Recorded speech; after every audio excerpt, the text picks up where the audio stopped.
and welcome back. This is Don't Watch at Night, a spooky little podcast dedicated to Latin American horror and Spanish language horror.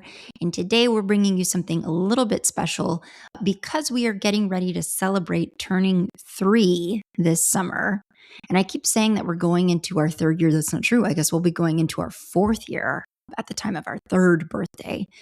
So because of that, we decided it might be fun to start recirculating some of our older episodes, particularly because once upon a time, Don't Watch at Night was named something different. We had a different podcast name when we started the show. I think like about a year in, maybe a year and some change, we changed our name to Don't Watch at Night, which is a fun little phrase, somewhat born out of how we communicate with our mother, Veronica and I, how we communicate with our mother regarding some of the movies that we cover. She will always ask us whether or not it's something that she could watch, being that she's not a huge scary movie fan. And so we might tell her, yeah, you'll be fine. Don't watch it at night. Like, I wouldn't do that. That might be too much for you, but otherwise you can watch it. So that's kind of where that comes from. So we've been Don't Watch at Night ever since. We want to recirculate some of our older episodes, really just so that we can get them in under our new name. So that's what today's all about. We're starting you off. If you're new to the show and you've just recently started following us, then this is our chance to bump up our first ever episode for you. The original one is still going to be there in our show catalog, so you can always go back and listen to it in its entirety. Mal de Ojo, which is a 2022 film, Spanish language film, directed by Isaac Ezban, and it stars Ofelia Medina and many others. I'm going to let us from 2023 do the talking for me. No need for me to repeat myself. So let's get right to it. Enjoy. We're starting off this podcast talking about a little bit about the lore behind Mal de Ojo, so the evil eye, and really, honestly, the reason why felt like this might be a good thing for us to start on is because Veronica and I, who you'll hear me call her just Ronnie, her name is Ronnie to me, but Ronnie and I recently lost a Thea, who was a very sweet, wonderful lady who was very big on doing the egg ritual to kind of quote unquote cure the ojo. If you had any ailments or anything like that, she kind of believed the egg was the big cure-all. So we'll talk about that here in a little bit. But first, to open us up, I wanted us to kind of talk a little bit about the kind of movies and books we tend to gravitate towards, and kind of lay out our introduction into scary movies in general. Ronnie, I had asked you this question just recently, but I forgot the answer. What do you remember the first scary movie you saw in your youth? The one I remember watching, I don't remember like the whole plot, obviously. I just remember more visual images, but it was a movie called The Brood, and it was like, even to this day, I think once, like in high school age, I saw it like at a Blockbuster, back when Blockbuster was a thing. And the minute I saw it, I just like I won't watch it. I don't ever have any desire to ever watch it again. It Do you remember what it was about? I've never heard of it.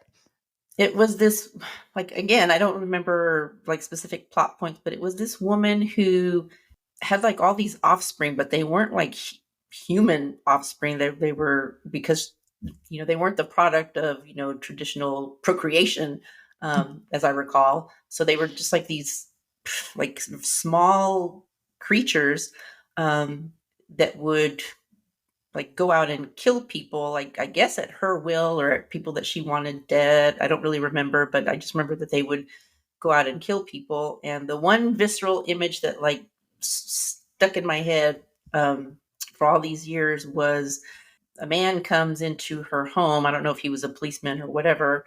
And she's sitting like on I don't know, cushions on the floor or something. And she's like got this big old kimono type covering on. And she just like opens it up, and because she's pregnant, but the creature that she gives birth to is like growing outside her body. And that just totally freaked me out. It has stuck with me for all these years.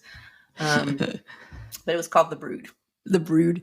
Okay. Well, you already know this because we talked about this, but and because Veronica is, a key factor in this story. But my introduction into the horror realm was happened when I was 4. Our parents. I'm sorry, our parents were out of town. Or I don't know if they were out of town, but my memory seems to have it that they definitely were not home. So I was definitely in the care of Veronica and Vanessa, my sisters, and I believe there were some cousins in the mix. And Pet Cemetery was in theaters, and it was nighttime. And Veronica and Vanessa, in their infinite wisdom, decided, let's take our 4-year-old baby sister to go see this movie. And so I went with them. Obviously, I had no choice in the matter to go see Pet Cemetery in theaters. And I so much of that movie, Stephen King, obviously, so much of it, honestly, probably went over my head. I don't remember a whole lot except for one moment that is seared in my brain, where I think it's like a cyclist that has been either hit by a car or something.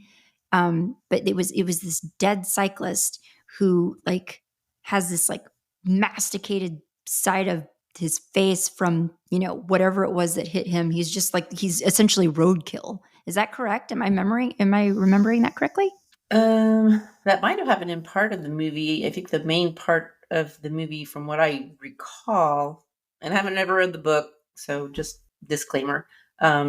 It's a married couple and their young toddler son, like, I don't know, I guess they lived near a busy street or something, and he wandered Yeah, it out was like, into yeah.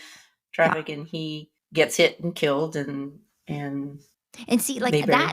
that didn't, I remember, like, I remember the premise of that movie, but that didn't even land with me. What landed with me was just, yeah, like this roadkill of a cyclist who comes back. And I don't even remember what his function was in the story, but I do remember just sobbing myself basically to sleep in the theater. I must have been sobbing until I fell asleep, because the next thing I know, I wake up and I'm in my parents' bedroom and we're back home. So, uh, I honestly don't know how you guys were able to do that. And it obviously was the 80s, but I don't know how you were able to. What boggles my brain is that it was a rated R movie, and you guys have a 4-year-old who's screaming hysterical in the theater, and apparently nobody came up to you and was like, what are you doing? Why do you have a small child in this scary movie with a dead zombie baby that comes back and kills everybody? But anyway, I wonder yeah. if we were even old enough to be in the rated R movie at the time. I don't know. Well, so anyway, back to Mal de Ojo and the egg. Before we jump into the film that we're going to be talking about today, which is 2022's Mal de Ojo, a movie by director was Isaac Ezban, starring Ofelia Medina, Samantha Castillo, and Paola Miguel as Nala. Also starring Paloma Alvamar as Abigail, who I thought she did a really great job.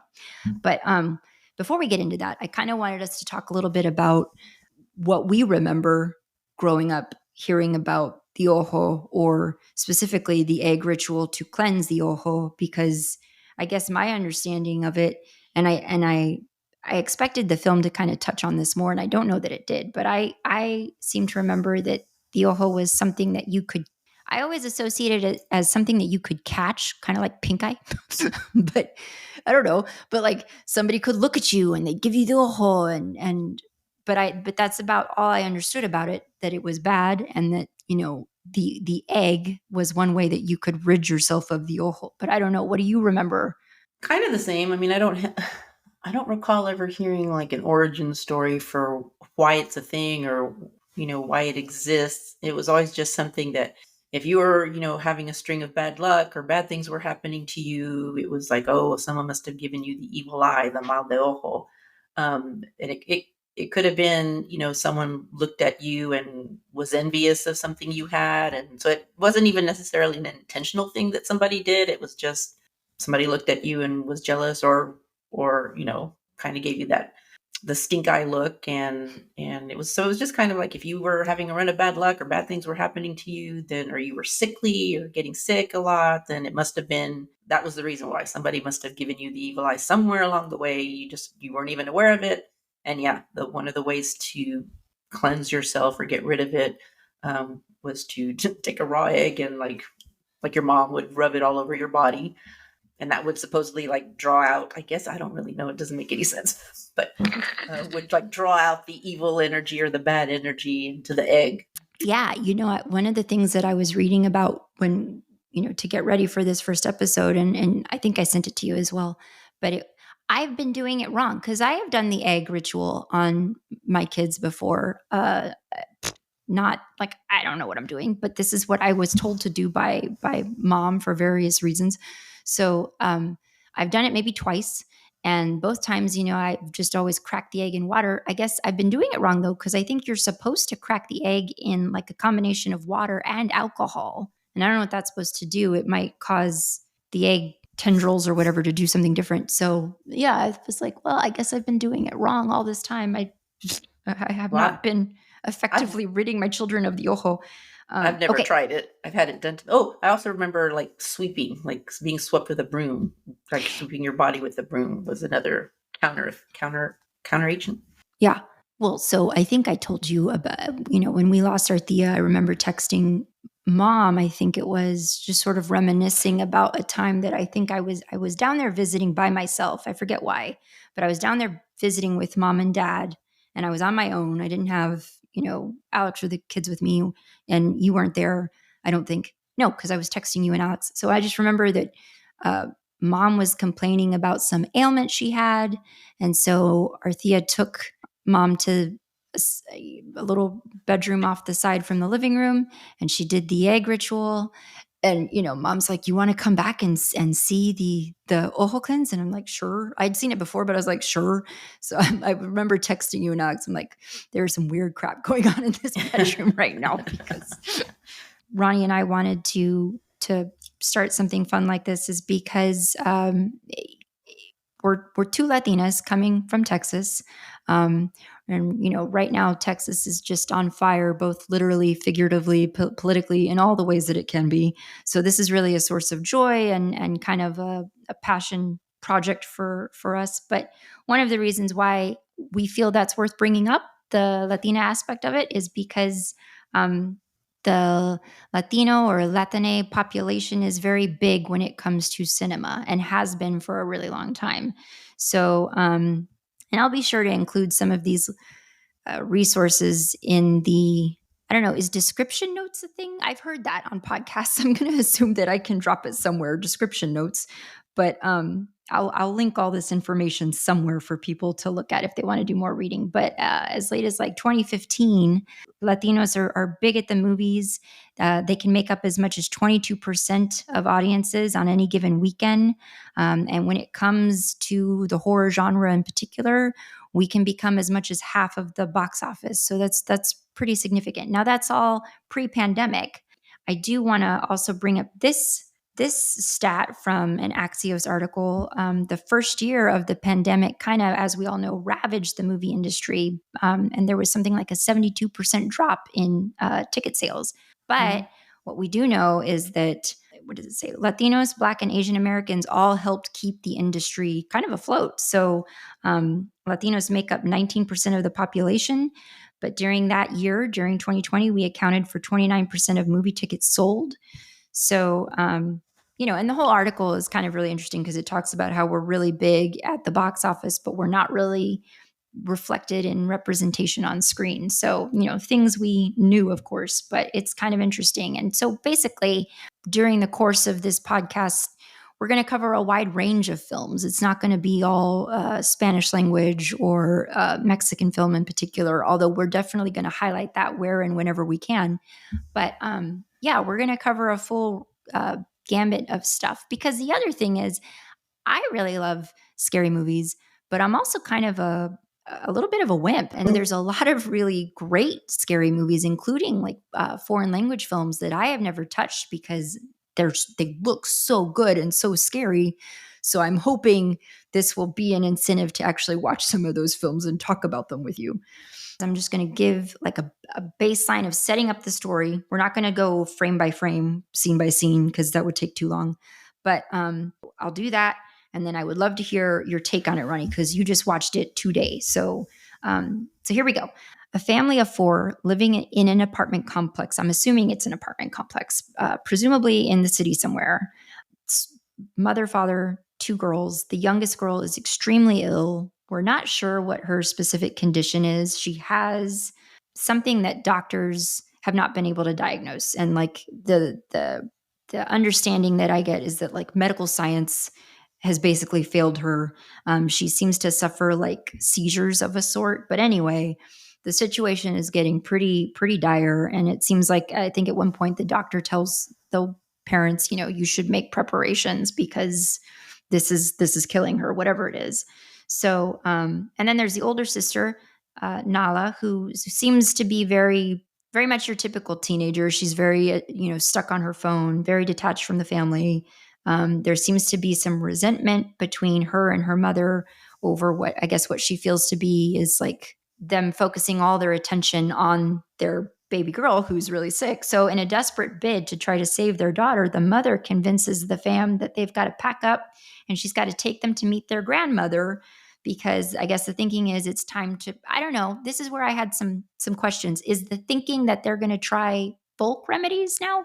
Yeah, that the mom was going to try some definitely what's the word? Non-traditional Yeah. methods of curing. Okay.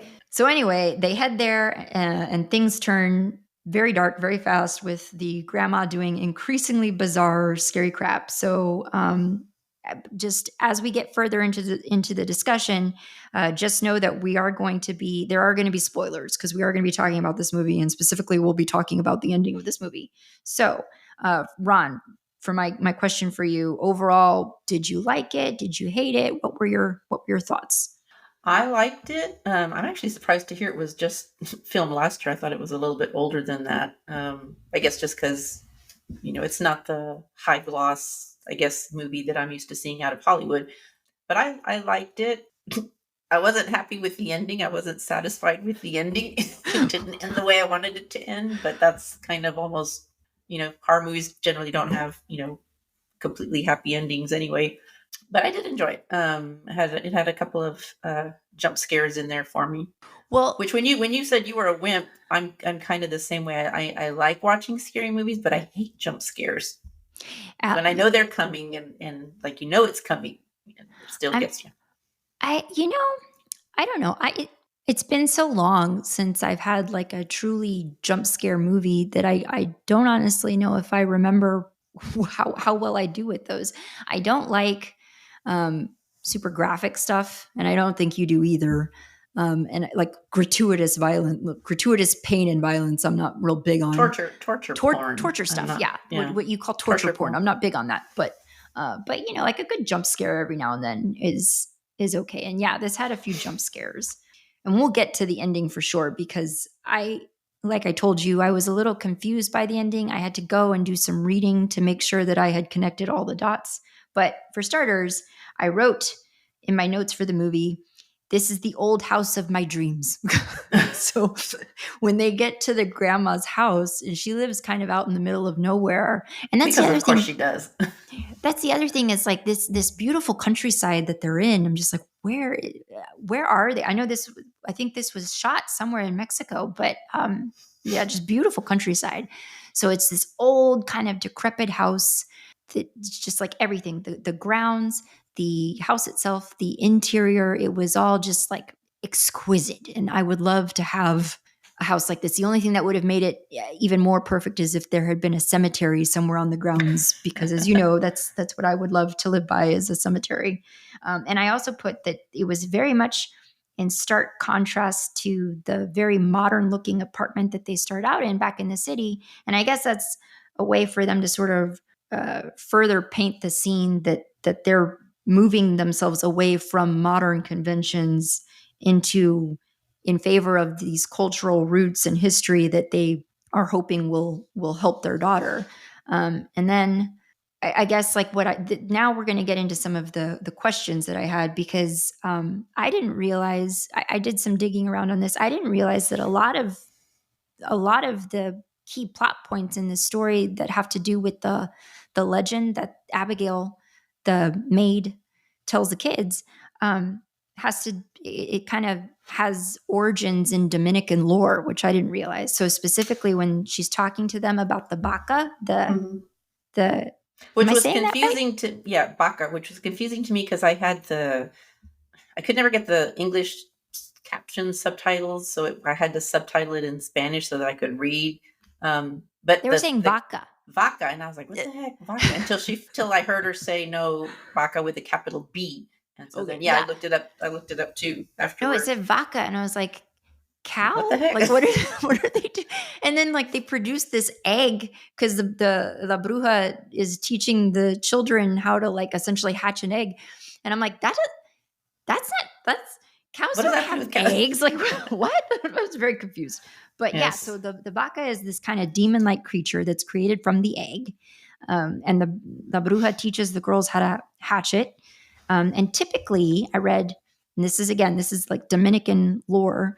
Typically, that's created for the purposes of helping you to prosper, but with fair warning because these creatures can come at the prosperity they give you. It can come at a very steep price, Yeah. including forfeiting your life or the life or health of someone you love around you. So the other elements that seem to have Dominican origins.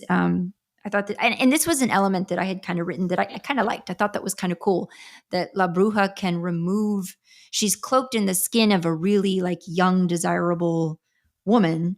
And she can, at night, she takes off her skin and she kind of reveals her true form, which is just like this gross demon looking person That thing. was creepy. She could remove her skin so that they can fly, is what they said, which is And so I thought it was super kind of creepy thought. yeah, I thought it was kind of cool that it's like the way that you apparently can kill La Bruja is you would salt her skin. You would salt this skin suit. And of course it would like burn her and kill her. So I thought that was kind of neat. That's a neat way to explain how you can kill her. But I did have a question because I guess there's a moment when when the so I guess help let's back up. Let's talk about the triplets. And can you kind of run through with me like what happened? One of the triplets became ill.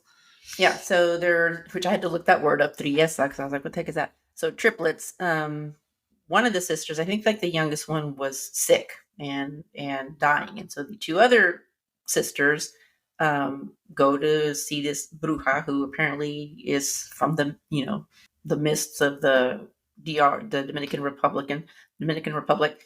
And so she tells them the story about the vaca, and they hatch the vaca, and the sister that had been sick starts to get better. And so then one of the two sisters that sought out the bruja, she wants to know more. She wants to know more about this dark magic. The other sister wants nothing to do with it. The one that stays to learn about the dark magic, one day she's going through the hut, cleaning it up, and she I forget she finds something that clues her into the fact that this bruja is the one that gave her sister the evil eye in the first place. So she's the one that kind of started this whole mess. So she goes and she gets her sister. They vow that they're going to kill the bruja for inflicting this on their sister. And so that's when they salt the skin, they kill her. But before the witch dies, before she burns, inside out from the salt, is with her last dying breath, she gives the Mal de Ojo, the evil eye, to the two sisters that killed her. Well, and so like I read something, I didn't see it. I don't know if you saw it, but I guess essentially when she does that, she throws her rotting eye at them. Did you see that? I didn't see it. I saw that she had an eye that was like hanging out of her socket. It was just kind of hanging there, but I didn't see her throw it. Yeah, I saw that too. Yeah, but apparently, according to one of the reviews I read, it's like she throws maybe the other rotting eye at them and like curses them as she does it. So there is birth Mal de It's like Ojo. a literal giving her the evil eye. Yeah. So then this is what I had. This is well, and then the story kind of goes that once the witch dies, and I think they killed the vaca too. I can't remember. They did, yeah. They did. So the sister that had been sick initially starts to get sick again, and because the magic is gone. And then when the villagers find out that the other two sisters had engaged in dark magic, I guess they were kind of they banned them. Well, they banned them, or the sisters like disappeared. One of them, swore off black magic. The other one, they just were never seen again, is what it says. They Yeah. were never seen again. And so then that's kind of where that story leaves off, and then it picks up again with our family of four. So then we jump to the family of four have arrived at the grandma's, and she greets them, and she's just giving off weird vibes from the get, and we figure out later why. But so spoiler, we learn that the grandma is in fact a witch. As is someone else in the family who we will talk about here in a little bit, but we learn that she is a witch because she's, Nala either in it kind of paints it to be that these are dreams, but obviously they end up being very true. She sees her grandmother coming and feeding on her sister's feet. Like it's something to do with these witches that come and kind of suck on the blood of these children, but specifically at the feet. It's never like the neck or the arm or whatever. It's always at their feet, and it's very kind of disturbing to watch. But so that helps them preserve their youth. Yeah, but so what we learn is that the grandma and her mother, Nala's mother, are in fact those two sisters. Mm-hmm. And so my question that I had was, and obviously we're not going in any kind of order, and future episodes will get better at that. But my question specifically about that is, like, if she is a sister that had kind of sworn off practicing witchcraft again, what was her motive for picking it back up? Just the desire to be youthful? She saw her sister's good-looking husband and was like, me too, I want that for myself as well. Yeah, that wasn't ever really explained, but I guess that's it. She probably, said, well, screw it, I don't want to die. I want to be young, but because it didn't ever really give like a reason why, when she could have, because I'm assuming that the village or wherever she lives has children. She could have been kind of, doing that and with the local children and preserving, which actually because they mentioned a few times that the apartment building that the family came in, that there was like an epidemic that was affecting a lot of the children there. It's just that what was her name? Luna. Yeah. So, and it didn't hit me till the end, but do you think that the mother was maybe feeding on those children? That was my understanding. I got that didn't click in my head till like almost to the end. I got the understanding that's what she was doing. She was not feeding on her own daughter. Right. Right. Like I don't think that was the case, because I think the whole, because otherwise, again with English subtitles. Because the thing is like, how else could she have retained youth all this time if she wasn't feeding on somebody? So it had to have been the children in her building, but she was not feeding on her own daughter, which is why towards the end of the film, when they're packing up and taking the girls home, I think that's why she turns the mom when she realizes that her sister, the quote unquote grandma, has been feeding on Luna because she sees the marks on her body. She comes back to confront her about that, because that's maybe the one great thing she does, is she's like, I'm going to defend my daughter. And so then, we go from there with which is, like, that part of the movie was so messed up to me. And I was just like, what are you doing? Because she goes up to confront her sister, the grandma, who has now drunk the blood of the moon or something. Is that what it was? She drank the blood of something that restored her youth, she also, I think, hatched her own baka at some point. Yeah. Either that was real or that was a dream of Nala's. I can't remember. But yeah, so did all this and kind of restored her youthful appearance. So she now looks exactly like Nala's mother, because, hello, they were triplets. And so she knocks Nala's mother out with like a vase or something, and then goes down and presents herself to the husband as his wife. Has a very bizarre makeout scene in the car. I know, with their daughter in the back right seat. In the back seat. I'm like, what are you doing?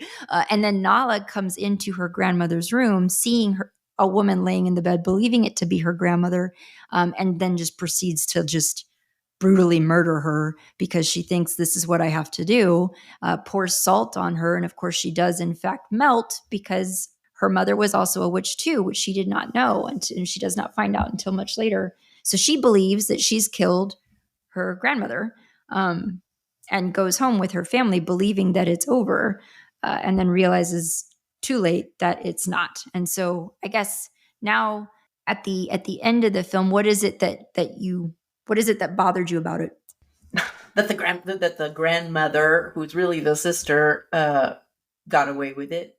But that's a part of the thing that I don't understand with the story, because like the end narration talks about how the original bruja that put the Mal de Ojo on the younger triplet and started this whole mess got her revenge on, because the two sisters that killed her basically got their comeuppance. But one did because, she got killed by her own daughter. The daughter didn't know that was her mother that she was killing. But the other sister, what's her comeuppance? Like, she didn't suffer anything.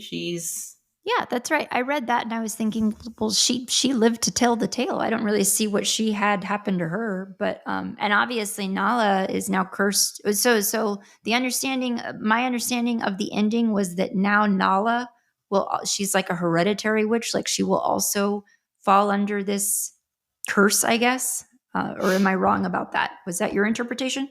Because they don't really she doesn't get away. The scene pans out into the city and you kind of just see her grandmother trying to attack her. And I don't really know what happens to Nala, except that I get the impression she's now cursed the way that all of the women in that family were cursed. Yeah, I don't know. It was, I might have to rewatch it somehow if I can find it with English subtitles, and maybe it'll make more sense. Because number one, because these were just normal girls. So I don't know why just learning the dark magic, how does that turn you into like a creature that can shed your human skin and I guess they don't cover that. Like La Bruja, the original, the one at the beginning, that's part of like the story that Abigail, which we didn't even talk about Abigail, and we should talk about her storyline, because I thought that was very interesting. Well, I didn't even what was the purpose? I don't even know what happened there. So this briefly, the Abigail is the housemaid, and she's very sweet and kind of endears herself to the girls right away because she's like the one friendly thing for them. Which, that too, like they get to their grandmother's house, their parents drop them off and then immediately leave. And I'm just like, where are you going? I don't know why they trusted to leave the daughters there, because the grandmother was super sketchy and weird from the get-go. So I'm like, and also like your youngest is having these like seizures at night, and like, what happens if she has a seizure while she's there, which she does? Is like, you're now just putting it on your oldest daughter to have to deal with it, or your quote unquote grandmother to deal with it. Just seemed really weird that, as freaked out as they were about the possibility of losing their daughter, they go and then just dump her on this old woman and then go, and presumably, we don't know where, but yeah, so Abigail is the one bright spot for them in this hellhole of a house, and she's the one who tells them this story and kind of introduces Nala to this lore. She's in a very interesting relationship with Pedro, who is the yard guy, I guess, the all-purpose yard guy. And they're in a relationship. And so during the course of this, as Nala wises up to the fact that her grandmother might truly be this evil witch, her grandmother starts thinking up more and more extreme punishments for her, locking her in a small room under the stairs that leads to some kind of basement. And Nala kind of has Pedro appears at the window and is trying to talk to her during at the window, and she's crying and pleading with him to help her. And then the next day he ends up dead, drowned in the gross swimming pool. And we don't really know who did it. I'm assuming it's the grandmother, who is progressively getting stronger throughout the course of the movie because she's feeding on Nala. And who's also progressively wrapping her face up more. And nobody asks about it. Well, but see, now I have a theory, and it's just now coming to me, because remember, like the original Bruja is this deformed being that has to wear a human skin. And I believe that once the grandmother started to actually feed on Luna, so prior to this, she had not been feeding on children. She was not practicing witchcraft. Once she starts doing that, she starts turning into this demon. And so she now has to cover herself up to hide that until she can drink the blood of the moon and create her beautiful young woman skin suit. Which So makes sense, but like nobody mentions it. Nobody like says, "Hey, what happened to your? Why are you all bandaged up?" And yeah, number they and don't. two, I also noticed that she started walk like in the beginning. She's like all hunched over her cane and walking, and then she's walking completely upright, and nobody Yeah, says anything. yeah, yeah. But I think that Nobody. that's got to be it. That as she starts feeding on Luna, she's gathering strength, but she is losing her human form and is becoming more and more of a demon. Which that too. This notion that these witches are these like straight up looks like a blood sucking vampire of like from the 80s or something. I don't know. But anyway, it was an interesting movie. It was fun. I liked it. I same thing. I kind of had a problem with the ending too because I didn't enjoy this idea that Nala didn't get away after all of that. After all Yeah. she's been through, this trauma that this poor child's been through, she doesn't even get away from the viejo. So Mm. so yeah. Because like when the it gets confusing with all those switching identities, but when the grandmother is coming down the stairs at the end, she's already like knocked the real mother out, and she's coming down pretending to be Nala's mother. I kept waiting for her to slip and to call her mamita, which is what she Yeah. had been like calling her. It was so annoying. I just wanted Nala to like haul off and hit her. I kept waiting for her to slip, and so that would be Nala's clue that, oh my god, this is her. This is the grandmother. But no, it didn't happen. For a while there, I thought that because Abigail and Pedro, I gather, are very much part of like the village of. There's like a village, and in the story that she tells the girls, she talks about I think it's lugar, a lugar, like a small village or like a hamlet of some kind. So there's villagers, a nearby community that are doing some ritual in the woods, and Abigail and Pedro are part of that. They're part of that community, and so there's like a really weird and intense sex scene between Pedro and Abigail because they're in love. But yeah, so there's a very weird, intense sex scene where they're just basically assaulting each other with weaponry.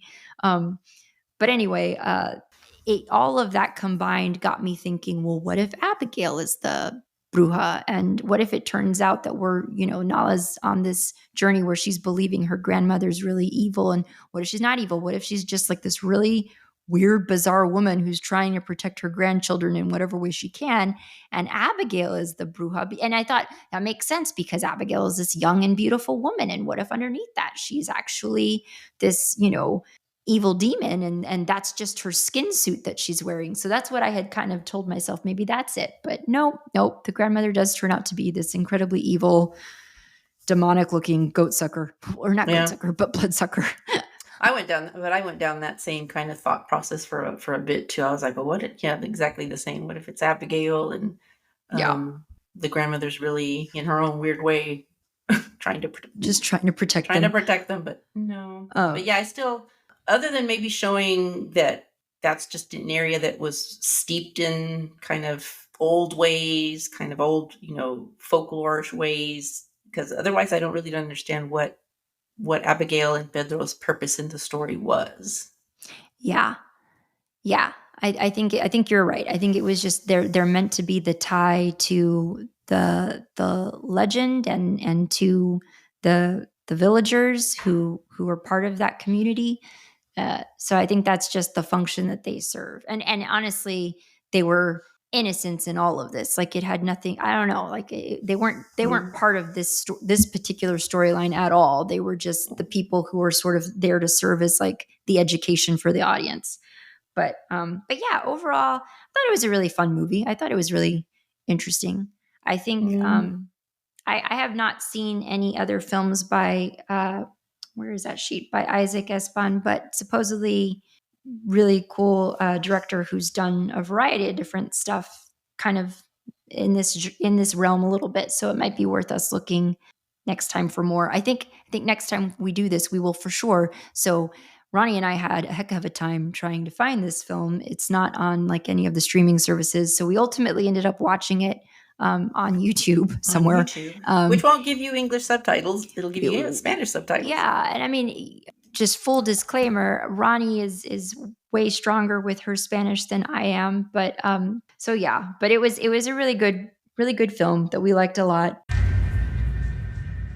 Okay, so then in this next part of the show, this next part of the episode, which by the way aired in July 24th, 2023, this is where we sort of launched our book club. So Don't Watch at Night, as you know, has a book club. We do a kind of a quarterly book club. You know, we're not reading new books every month because we're part of more book clubs than just our own podcast book club.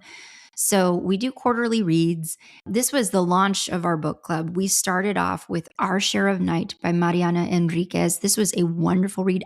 This book had a chokehold on me, a little bit less so for Veronica. And that was sort of interesting to see that it was the beginning of Veronica and I frequently not always aligned on our opinions about books. Every now and then we find common ground on a book that we've chosen for the podcast, but we both bring uniquely different perspectives, and that's what always makes our book club discussion so much fun and hopefully so interesting for you. So if you have not read Our Share of Night yet, you can hear us talk a little bit about what it's about and kind of what we hoped book club would evolve into. If you are part of our Patreon, then you have an opportunity to be part of our book club discussions whenever they take place there on the Patreon in the community. So, and you also have an opportunity to recommend books for us going forward. If you're not part of our Patreon and you want to be, we have listed that for you in our show notes. You can go there and join for free. We do have a $3 tier as well, and that sort of unlocks everything for you and gives you little special perks. Like for instance, the book club cocktails that we feature at every book club episode have all been put into a book. And that book is being delivered to our $3 tier. Little things like that we try to reward our biggest supporters over there. So if you can, please do go join us. We'd love to have you. Have fun listening to this clip. I don't know. I think you've probably told me over the years, but you know, I don't always pay attention. So tell me again, what kind of books do you typically like to read? And like, give me an example of something that you've read recently that kind of fits in that realm of the books you gravitate toward. Typically, I read a lot of mysteries. I like a lot of mysteries. I do read some contemporary, but within the mystery genre, I tend to gravitate more towards historical mysteries. And I also read a lot of fantasy, some science fiction sprinkled in there, but a lot of fantasy, urban fantasy, the occasional horror book or scary. Yeah. Not so much horror, but more suspense. And you're what I would call a voracious reader. You typically read a lot. So, I mean, at your peak performance year, what was the most books you read in a year? The most books I ever read in a year was 150. But believe it or not, that's like, I know people, now that counts. I know people who read like 300-400 books a year. A lot of those people do audiobooks. I used to do audiobooks too when I was commuting, but I don't, as now that I work from home, I don't commute. So I've kind of lost my audiobook. But 150 was the most I ever read in a year. Other than that, I would typically kind of hover around the 100 book mark per year.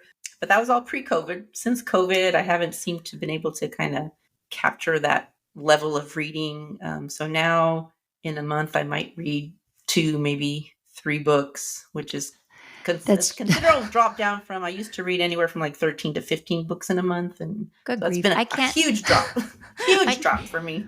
You know, like I have always thought that people who can read multiple books at the same time, like, you know, you're working your way through like 2 or 3 books at a time. I've always thought that those people are operating at like a level that I just cannot do it. I think I read 2 books at the same time once, and it was only because I got lucky in that both books were equally entertaining. But for the most part, that I struggle to do that. Right now, I'm having massive anxiety because I'm supposed to be working my way through 3 books right now, and I am failing on all of them. So, but yeah, Well, I typically don't read multiple books at the same. I might have like one. Well, back in my commuting days, I would usually have like one physical book going, and then I'd be one audiobook, and it would usually take me like a whole week of commuting, because my commute back then was anywhere from 45 minutes to almost an hour. So I could usually finish like a normal 350-page book via audiobook in a week.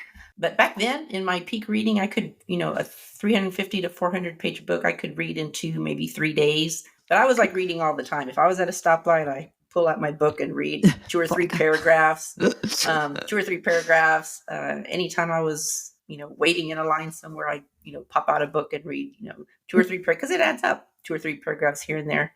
But yeah, my preference is to just have one book, at a time. So I try not to have multiple books in the same format going.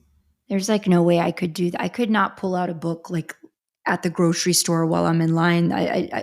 My attention span is such that like I have to create a perfect environment where I have no interruptions and can sit and focus. And I also have to be, physically and emotionally not exhausted that I can actually get through a chapter and not fall asleep. So yeah, there's a lot of factors that have to come into play in order for me to be able to put legwork into getting a book done. I am currently part of, as you know, a book club. And so I tend to do better if I tell myself, okay, I've got to read 4 chapters today.